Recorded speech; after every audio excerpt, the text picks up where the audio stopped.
So this bus program was very, very dear to Srila Prabhupada. And it wasn't just started in, it was started at practically after maybe 4 years of the movement. Если это будет слышно здесь. Maybe 1970, 1971.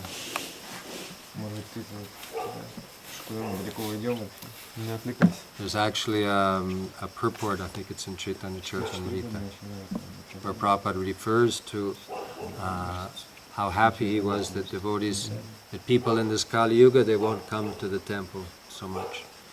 So therefore devotees are traveling with the deities, taking them all over the world, in every town and village, and giving the opportunity to the people to see the deities, chant the holy names, and receive Prabhupada's books. So this was, because Prabhupada wasn't thinking just to make a few temples, but he wanted the whole Krishna consciousness with deities, kirtan, prasadam, books, everything was brought to every town and village. So this was a program very dear to Srila Prabhupada. And there were, in the early 70s, there was a few buses, a few different devotees traveling around in America with bus. But then it became formalized in a Radha Damodar group. I don't know if you've... And this was headed by Tamal Krishna Maharaj and Vishnu Jan Maharaj, two sannyasis. And they ended up with, I think, at least six big buses like this. And each bus, they were, instead of having seats, they were all empty. And there was like a temple room inside. It was emptied out, and the back end of the bus, there was the altar. Behind the altar, there was a kitchen and small bathroom. So it was all complete, like a traveling temple, a full traveling temple. And it was actually a very, very ecstatic program, very nice. We would be in a different town every day, practically. And around each bus, we would have 3 or 4 mini buses with brahmacharis traveling around distributing books. And then on Saturdays and Sundays we would all meet together. And during the week the devotees who were on the bus, they would do a festival program, Harinam Kirtan. But they would do more they go to the university and put out a rug and chant bhajans. So that young people would come over and chant, rather than walking Harinam. That was their main program. Because Lord Chaitanya's movement was not a movement to be for temple worship, but a movement for bringing the holy name, the chanting of the holy name out to the people, out to where they live, out to wherever they are. And so this was a very dear program. It's not always easy to maintain because you have to have a morning program. Sometimes you're in the forest, in so many places. But I was mostly traveling with a minivan distributing books. And then we would meet. And we would have 20 brahmacharis all on the bus having kirtan inside the bus. And we would be they're called campgrounds in America, where you pay something and there's a place where there's water and electricity and everything. And they would see Mangalartik 4:30, the whole bus. The whole bus was moving because we were having full kirtan at 4:30 in the morning in this campground. Campground means there was other people with these camping cars and tents and everything. The whole bus would be there. At one time there was 140 brahmacharis altogether. 140 brahmacharis, 6 different buses, each bus with 3 or 4 mini buses all traveling all over America. Each bus had a different part of America to travel at. Main thing is to maintain a nice spiritual program, morning, evening, and be regular on the Harinam every day. Actually, Prabhupada said that sometimes he would say that when I joined the temple in San Francisco,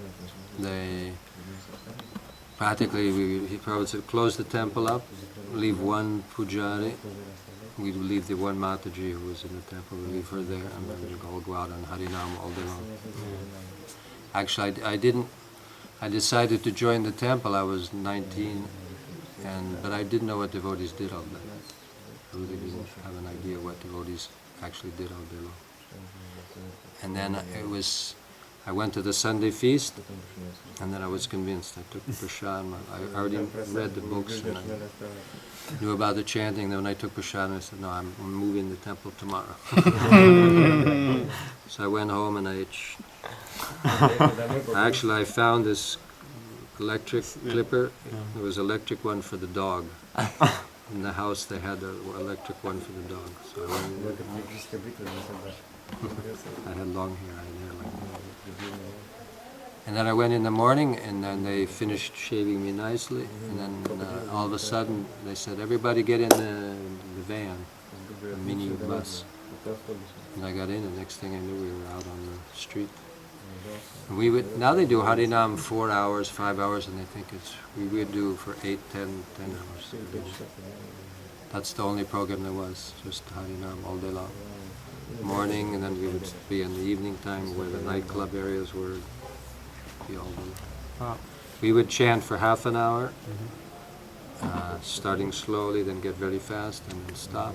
And then one devotee would speak 5 minutes, and we would rest, and then start again for another half hour. And go on all day long. Vishnu Jan Maharaj, he would go 10 hours a day, playing Mridanga all day long. So there's 3 or 4 hours is very small amount for that. Each van, each mini bus had their own group. So during the week they were away with 5 brahmacharis alone, traveling, doing book distribution.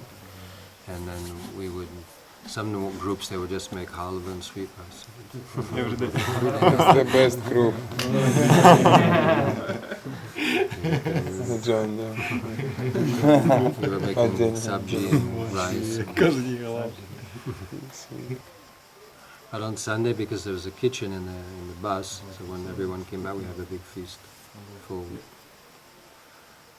puri, sabji, rice, halva, nectar, a full Sunday feast. But I can say that was because I was at the time I was a temple president. I was a grihastha, and they used to come and visit our temple and take away all the brahmacharis. Where is it? In Boston. In Boston. Yeah. Vishnu Jan Maharaj. So Niranjan Swami was... He stayed there at the temple. He didn't go on the traveling group. But he was very responsible. But I left. And I went off with the traveling Sankirtan group. So maybe about you, he spoke with, he just, when it's bus came 22nd July, and it was during a Lithuanian festival, and Niranjan Swami was there. And he just be very careful, don't make same mistake like coming and taking brahmacharis, because I was there, and my temple president just ran away. That was It was so he was a little bit like careful about our program. Because it's very attractive. Free life, with no responsibility, traveling everywhere, chanting, dancing, no anxiety, no ladies, no brahmacharinis. And it's a very attractive program for brahmacharis. But you have to keep some balance with it. Plus the tendency is to get wild and uncivilized, so you have to also sometimes come to that. Have a nice program. But it's very, I can say that I did one year before the program ended and we moved back into the temple in New York. And that was definitely the most happy time in my life, that 1 year travel. There's no anxieties. But you have to keep fixed on your mission to bring the chanting, the kirtan, the holy name to every town and village. Go where there's a lot of people. Oh, it's a very nice program. Very enthusiastic program, but you have to not get too passionate and keep control, cooperate with the temples, otherwise after some time, that's what happened in 1976. They, in a big meeting, I don't know if you've read the history, but they had a big meeting in Mayapur between the temple presidents and It was big. I mean, like I said, there's 140 brahmacharis. There were 6 buses with maybe 25, 30 mini buses traveling all over America, going everywhere to all the temples, stealing all the devotees. So it was big. Then it stopped because there was some false ego. We're better because we're brahmachari, we're better than the temple, and then finished. So to be always in the mood of being humble servants and respecting the devotees of the temples, Vyastas, Matajis, whatever. And so we're bring our Harinam out. But if you want to keep it going a long time, then you have to keep a humble service mood towards all the Vaishnavas and respect towards all the Vaishnavas, Vaishnavis, and all devotees. Not because the tendency is to become like military, you know, like Brahmacharya become proud and Brahmacharya, we're the best, and then Krishna will make you humble again by. But it's very nice. On the other hand, it's very nice to be always in association with the brahmacharis, and then get kirtans together. And it's very blissful. Thank you very much. All glories to traveling Sankirtan. Prabhupada ki jai, Jai Gauranga Bas ki jai, Shri Jagannath Subhadra Baladeva ki jai. Hare Krishna.